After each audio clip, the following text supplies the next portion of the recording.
बिस्मिल्लाहिर्रहमानिर्रहीम। अस्सलाम वालेकुम। डियर स्टूडेंट्स, अब हम एक थ्योरम करेंगे जिसमें एक सेट जी होगा और उसमें एसोसिएटिव ऑपरेशन जो है वो वर्क आ रहा होगा, तो वो एक ग्रुप फॉर्म करेगा अगर उसमें कैंसलेशन लॉज जो है वो होल्ड करेंगे। वो लेफ्ट हैंड कैंसलेशन लॉ होगा या राइट कैंसलेशन लॉ होगा, दोनों सेंस में जो है वो ग्रुप फॉर्म करेगा। इस चीज को डिस्कस करते हैं हम एक थ्योरम के जरिए से। तो डियर स्टूडेंट्स, अगर अभी तक आपने हमारे चैनल को सब्सक्राइब नहीं किया तो please subscribe our channel and click on subscribe button.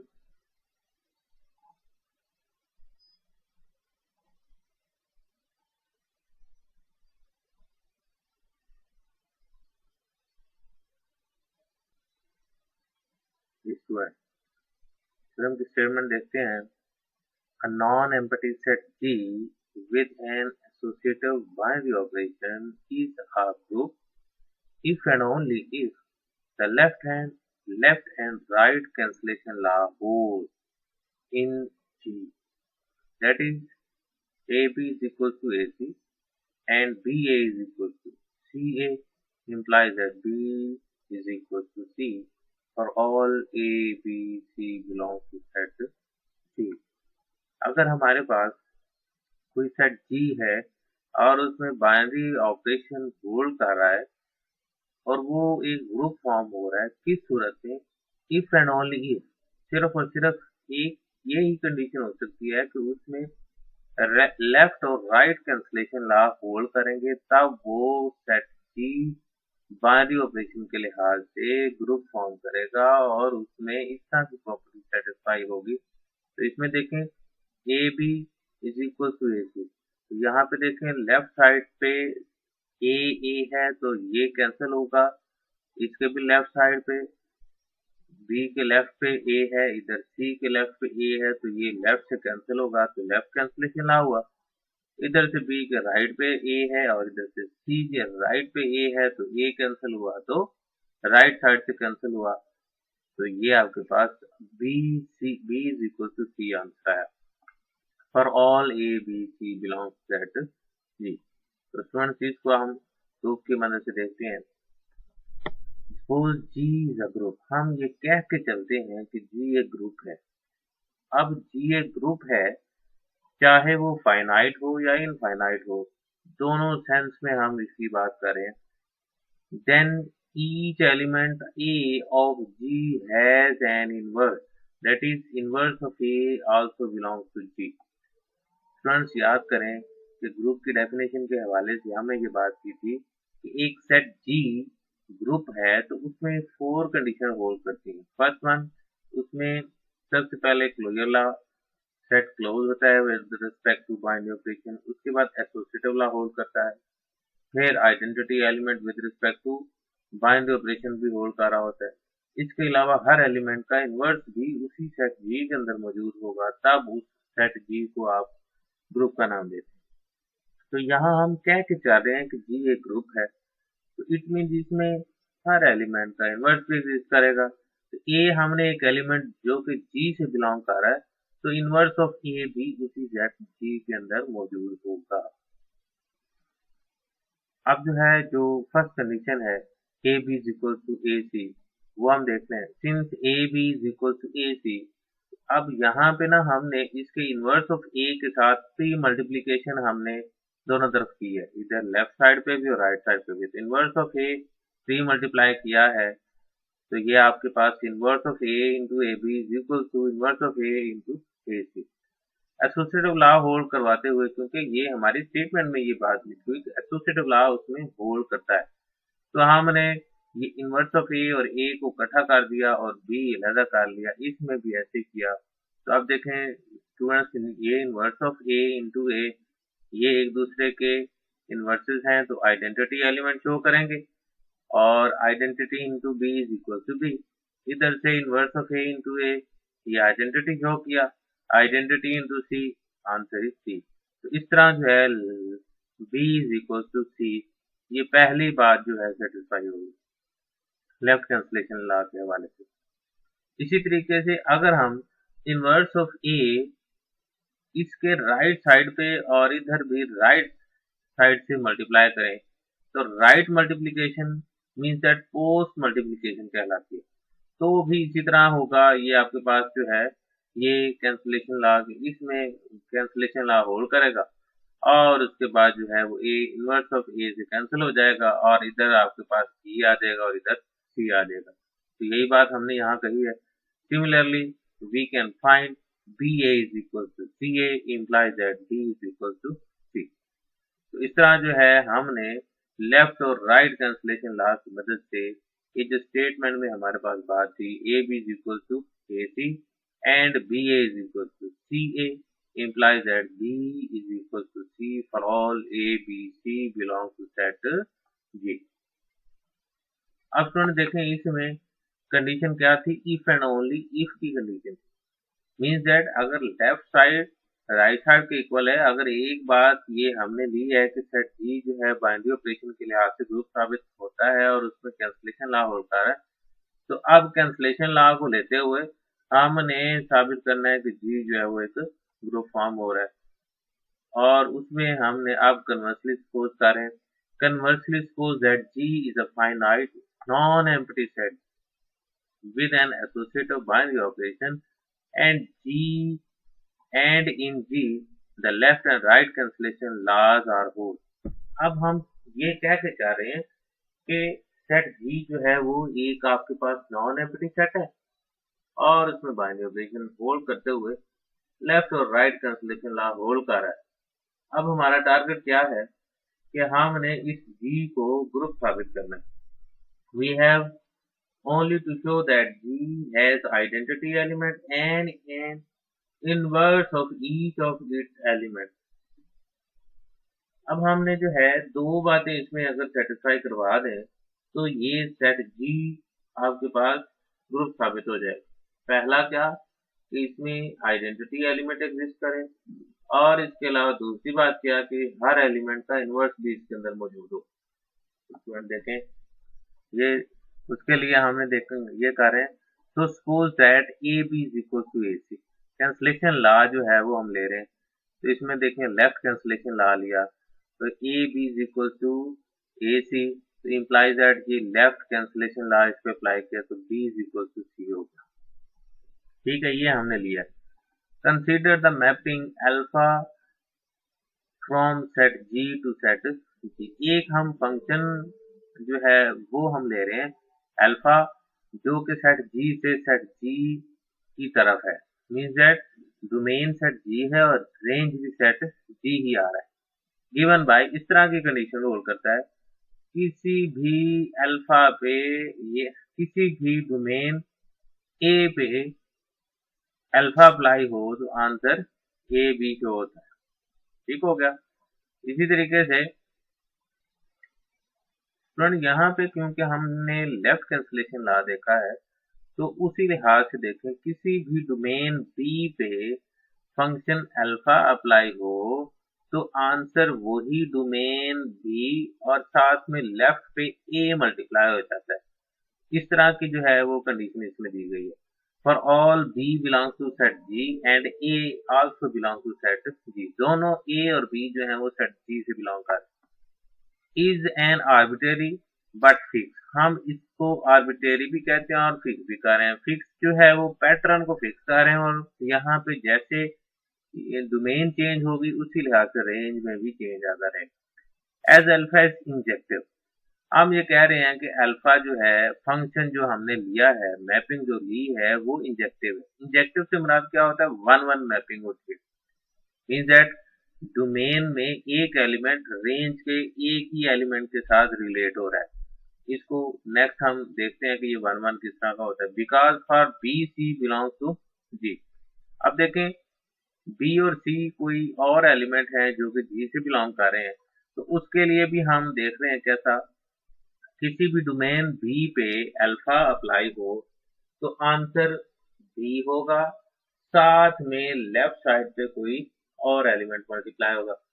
इसी तरीके से किसी भी डोमेन सी पे एंगल अल्फा अप्लाई हो, फंक्शन अल्फा अप्लाई हो तो उसके भी सी के लेफ्ट साइड पे कोई और एलिमेंट मल्टीप्लाई हो जाएगा। जैसे ये हमारे पास था, ये फंक्शन दिया हुआ था, किसी डोमेन बी पे फंक्शन अल्फा अप्लाई हो तो उसी डोमेन बी के साथ लेफ्ट साइड पे ए आ रहा है। आप देखें यहाँ पे बी और सी आपस में इक्वल है, ये ऊपर हमने देखा हुआ लिखा हुआ। तो इस पे भी अल्फा अप्लाई किया लेफ्ट साइड पे, राइट साइड पे भी अल्फा अप्लाई किया, तो उसी पैटर्न पे बी वैसे एज इट इज आ जाएगा, साथ में लेफ्ट साइड पे इसकी प्री मल्टीप्लीकेशन में ए आ जाएगा और राइट साइड पे सी के साथ भी ए आ जाएगा। अब जो है A B is equal to A C है, वो हमने ये देखा है कि A B is equal to A C, तो लेफ्ट कैंसिलेशन लॉ की मदद से ये आपके पास B is equal to C as above, बिल्कुल वैसा ही आ गया। इसको रिलेशन 1 हम कह रहे हैं। उसके बाद जो है अब देखें, we show that alpha is subjective. अब हमने ये शो करना है कि अल्फा जो है वो सब्जेक्टिव। सब्जेक्टिव से क्या मुराद होता है? सब्जेक्टिव से मुराद होता है ऑन टू। मकसद क्या है कि हमने इसको 1 और ऑन टू साबित करके इसको बाइजेक्टिव बना लेना। We show that alpha is subjective onto as well. अगर कोई फंक्शन 1 हो तो वो ऑन टू भी होता है, ये भी ध्यान में रखिएगा। अब इसमें देखें ये 1 और ऑन टू, मैं नेक्स्ट पेज पे देखें, थोड़ी सी इसको हम डिस्कस करते चलते हैं। ये आपके पास है इनटू फंक्शन जिसमें रेंज सेट बी के बराबर नहीं होती। मीन दैट राइट साइड का जो आपके पास रेंज की वैल्यू y या b के बराबर होती है, वो रेंज जो है वो सेट b के बराबर नहीं होगी। ऑन टू में जिसको आप सब्जेक्टिव फंक्शन कह रहे हैं, वो क्या है कि उसमें रेंज सेट b के बराबर होगी, सेकंड सेट के बराबर। इंजेक्टिव फंक्शन क्या है? जो कि 1 है, और बाइजेक्टिव क्या है? 1 और 2 फंक्शन, वो आपके पास बाइजेक्टिव होता है। अब देखें ये जो आपके पास था, इसको यहाँ थोड़ा सा हमने डायग्राम की मदद से भी समझाने की कोशिश की है। स्टूडेंट्स इसको मैं थोड़ा सा बड़ा करता हूँ, ये देखें जरा जी। पहले जो डायग्राम है ये है 1 बट नॉट ऑन टू। देखें जी कैसे है जी, ऑन टू में रेंज सेट बी के बराबर होती है, ठीक है, लेकिन इसमें देखें ए 2 से रिलेट हो रहा है, बी 4 से और सी 1 से। इसमें देखें 3 जो है वो रिलेट किसी भी एलिमेंट से नहीं हो रहा।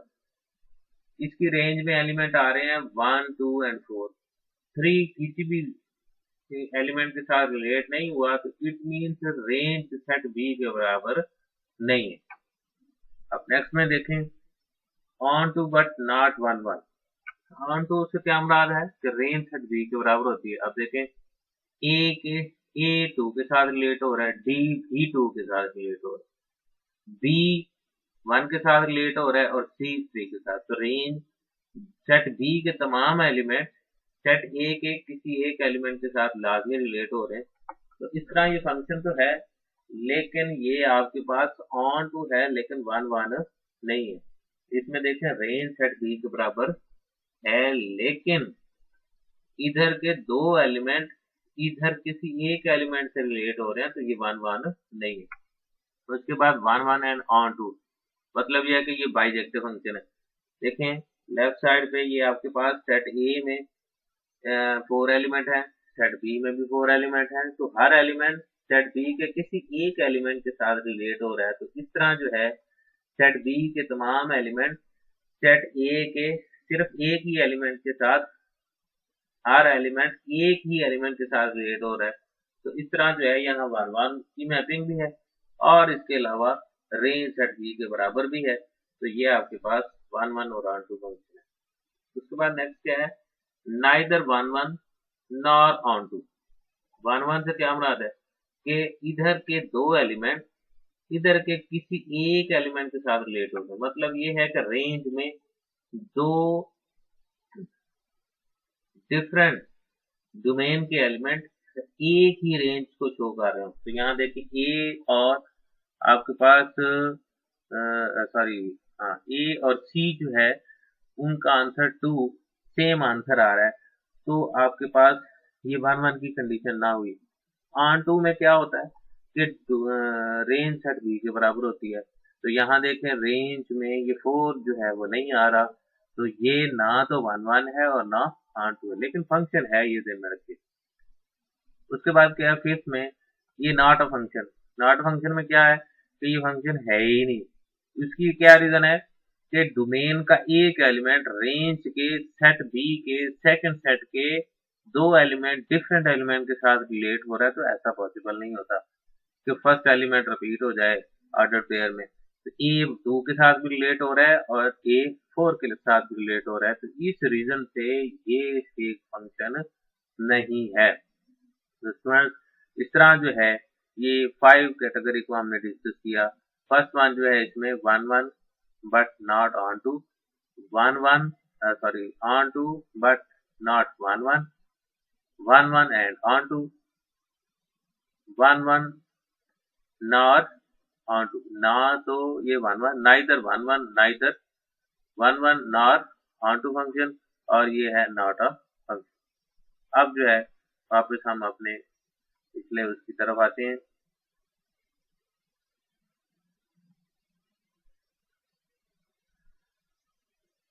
जी, we also we show that alpha is subjective, means that on to range जो है वो set B के बराबर होनी चाहिए as well.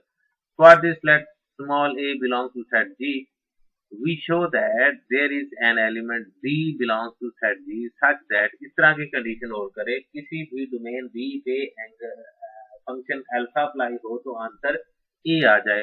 जिस तरीके से हमने जो है वो ये वाली कंडीशन जो है वो दी है, ये वाली और ये वाली, उसको देखते हुए अब इसमें से क्या मुराद है, ये देखें एज अबव से क्या मुराद है, किसी भी डोमेन बी पे फंक्शन अल्फा अप्लाई हो तो आंसर ए भी आ रहा है। तो उसी लिहाज से देखें किसी भी डोमेन बी पे angle sorry function alpha apply हो तो आंसर ए आए, मीन्स दैट यहाँ पे ए जो है वो एग्जाम्प्ट हो गया, खत्म हो गया। ठीक है, इसको हमने इस तरह की कंडीशन होल्ड करवा रहे हैं क्योंकि यहाँ पे ऑन टू की कंडीशन है, डोमेन रेंज जो है वो सेट बी के बराबर आनी चाहिए। तो let us right alpha square for alpha into alpha. Alpha square को हम क्या लिखेंगे, alpha into alpha and so on. इसी तरीके से आपके पास जो है एक और आगे चल के ए अल्फा रेज टू के से क्या माना है कि अल्फा के टाइम्स जो है वो आपस में multiply, alpha into alpha into alpha into alpha up to k times, then applying alpha successively on a the elements are. किसी भी डोमेन ए पे अल्फा के टाइम अप्लाई हो तो फिर कैसे होगा, इसको हम इसी तरीके से चलाते जाएंगे। देखें जब पहली दफा किसी डोमेन ए पे अल्फा अप्लाई हुआ तो इस तरह की आया, जब किसी भी डोमेन ए पे 2 टाइम्स अल्फा अप्लाई हुआ तो अल्फा स्क्वायर आ गया, और जो कि इस तरह से हमने लिखा है अल्फा ऑफ ए। किसी भी डोमेन ए पे अल्फा 3 टाइम अप्लाई हुआ तो उसको हम इस तरह लिखेंगे alpha of alpha square of a up to a alpha k of A is equals to alpha of alpha raised to power k minus 1 of A, means that जो आपके पास A है उस पे alpha k minus 1 time apply होने के बाद जब एक दफा फिर अप्लाई होगा तो वो अल्फा k के बराबर आता है। इसी तरीके से हम चलते जाएंगे। तो ये ध्यान में रखिएगा, can not all be distinct because G is finite. तो देखें याद करें कि यहाँ जो है हमने बात की थी ये फंक्शन सेट जी जो है ये फाइनाइट है तो इसी वजह से यहाँ ये जो अल्फा की वैल्यूज आएंगी लाजमी नहीं कि सारे के सारे जो है वो डिफरेंट हों, कुछ ऐसा भी हो सकता है कि सेम आ जाए। जिस तरीके से यहाँ हमने बात की है, ये देखें ये दो एलिमेंट थे, एक बी और एक आपके पास डी, इनकी डोमेन जो है रेंज जो है वो एक जैसी आ रही है, तो यहाँ रेंज डिस्टिंक्ट नहीं है, रेंज जो है वो सेम आ गई है, जो कि आंसर 2 शो कर रही है। तो इसी तरीके से हो सकता है कि वो सेम आ रही हो, तो इस तरह जो है ये आपके पास सारे के सारे डिस्टिंक्ट नहीं होंगे लेकिन फाइनाइट होंगे, ये ध्यान में रखिए। And for some natural number m and n where m greater than n, हमने अब कुछ नेचुरल नंबर की बात कर रहे हैं। m और n कोई नेचुरल नंबर्स हैं और उनमें कंडीशन ये है कि m जो है वो n से ग्रेटर है, सच दैट इस तरह की कंडीशन होकर है alpha m of a is equal to alpha n of a।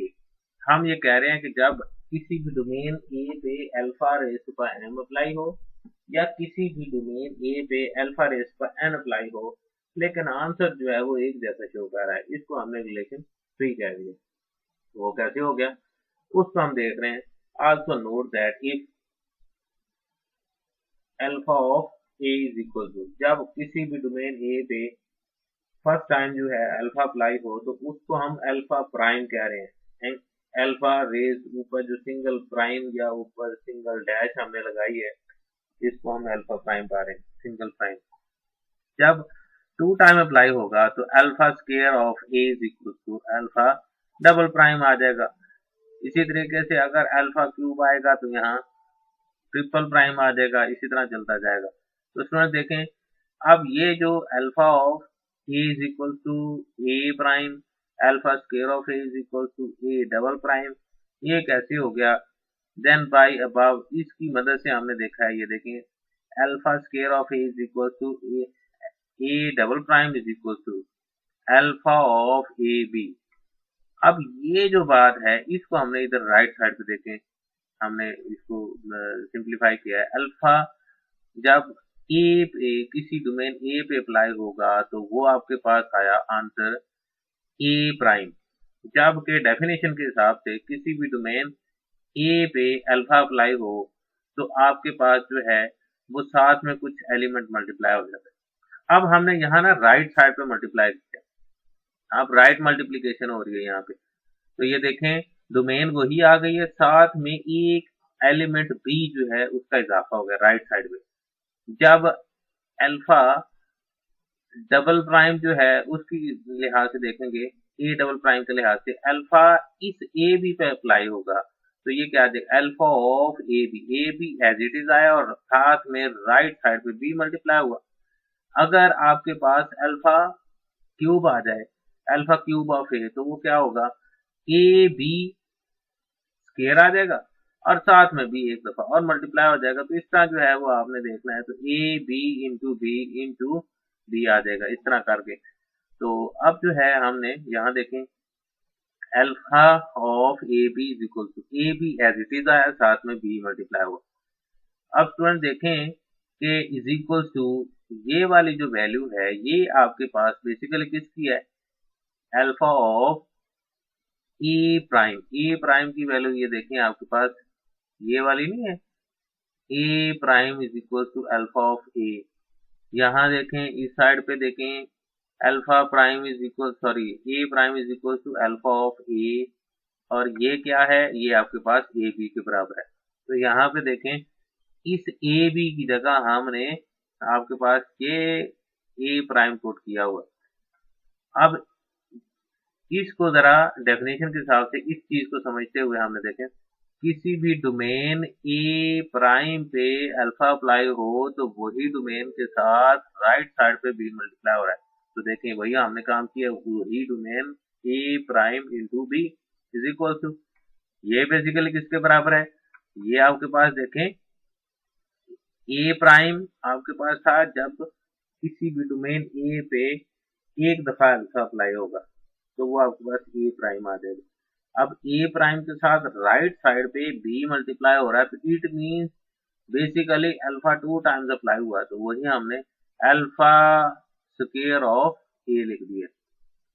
Imply that alpha of a is equal to a b, और ए बी जो है वो ए प्राइम के बराबर है, ए प्राइम को हम अल्फा ए कह रहे हैं। स्टूडेंट्स इसको जरा इस पॉइंट को इतने पॉइंट को जरा ध्यान से समझने की कोशिश कीजिएगा। उम्मीद है कि अगर ये समझ आ गया तो आगे काम आसान। सो फ्रॉम 3 ये जो 3 आपके पास है we can cancel alpha successively n times, इसमें जो है अल्फा हम कैंसिल करते जाएंगे, एक एक काम करते जाएंगे। तो फिर that is by 3 alpha raise to m - 1 of alpha is equal to a। Basically क्या था यहाँ अल्फा रेज़ टू n इधर मल्टीप्लाई हो रहा है, यहाँ लेफ्ट साइड पे आके डिवाइड होगा जब अल्फा बेस एक जैसे हो तो पावर्स आपस में सब्ट्रैक्ट होती हैं, तो ये आ जाएगा आपके पास alpha raise to power m minus n of alpha is equal to a। अब जो है इसमें से हमने m माइनस n माइनस 1 कर दिया है और एक अल्फा बाहर कर लिया, मीन्स दैट हम एक एक अल्फा कम करते जा रहे हैं।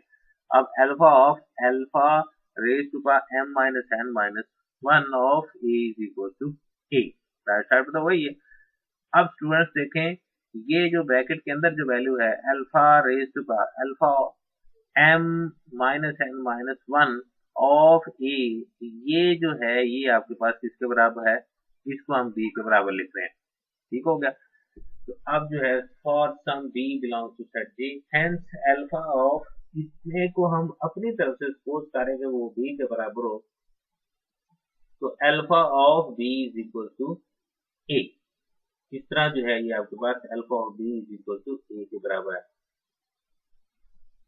सो अल्फा इज सब्जेक्टिव, इस तरह जो है वो अल्फा सब्जेक्टिव हो गया, ऑन टू हो गया। सब्जेक्टिव से मुराद क्या है कि उसमें रेंज जो है आपके पास सेट b के बराबर होगी, सेकंड सेट के बराबर होगी। अब जो है देखें ऑन टू 1 1 पहले साबित कर चुके हैं, ऑन टू भी हो गया, तो अब जो है ये 1 1 और ऑन टू होने की वजह से बाइजेक्टिव फंक्शन जो है वो साबित हो गया।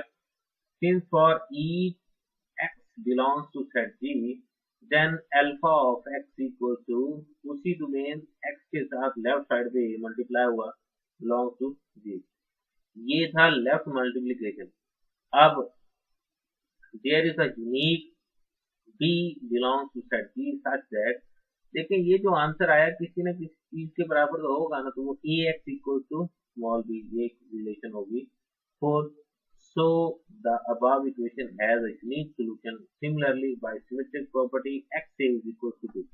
ये देखें a x के लेफ्ट साइड लेफ्ट से मल्टीप्लाई हो रहा है और यहाँ x के राइट पे मल्टीप्लाई हो रहा है, ये लेफ्ट कैंसिलेशन लॉ है, यहाँ राइट कैंसिलेशन लॉ है। तो x की वैल्यू ढूंढे तो ये आपके पास यूनिक सोल्यूशन देगा, ये आपके पास आ जाएगा b ओवर a, और इधर भी x की वैल्यू ढूंढे तो यहाँ भी b ओवर a आ जाएगा।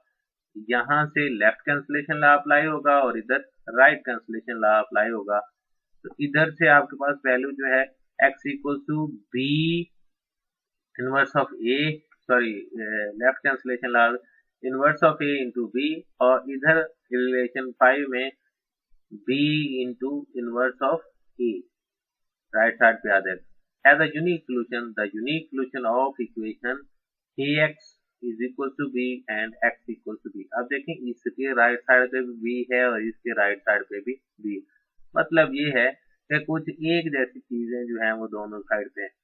Is the identity element e of g and for b is equal to e in equation 4 and 5 the unique solution ax equal to e and x a is equal to e। ये जो right side पे b था, अगर हम इसको e identity के बराबर लिख लें तो फिर ये आपके पास ax इक्वल टू e और x a is equal to e हो जाएगा। अब जो है देखें ये आइडेंटिटी है, तो इससे मुराद आइडेंटिटी की सूरत में आता है जब कोई एक एलिमेंट उस अपने इनवर्स के साथ मल्टीप्लाई हो, तो तब जो है ये आपके पास आइडेंटिटी एलिमेंट आता है। Is the inverse of a for e a belongs to g। अब जो है देखें ये आपके पास इन्वर्सेस भी आ गया, आइडेंटिटी एलिमेंट भी आ गया, तो लिहाजा सेट g जो है ये आपके पास ग्रुप साबित हुआ। तो स्टूडेंट्स इस तरह जो है हमने इसके दो पार्ट को किया। पहले पार्ट में हमने देखा कि एक हमारे पास सेट g था और उसको हमने ग्रुप कह के चले हैं, उसमें हमने ग्रुप कहा तो फिर उसका इन्वर्स भी एग्जिस्ट किया, इन्वर्स एग्जिस्ट किया तो उससे हमने लेफ्ट और राइट कैंसिलेशन लॉ हमने प्रूव कर लिया। उसके बाद कन्वर्सली सपोज में हमने लेफ्ट कैंसिलेशन लॉ और राइट कैंसिलेशन लॉ को रखते हुए हमने सेट जी को कहा कि वो आपके पास एक फाइनाइट सेट है, और उसके बाद हमने उसमें 1 1 और ऑन टू की कंडीशन फुलफिल करवाने के बाद उसमें आइडेंटिटी एलिमेंट और इनवर्स जो है वो प्रूव करवाया, जिससे ये प्रूफ साबित हुआ।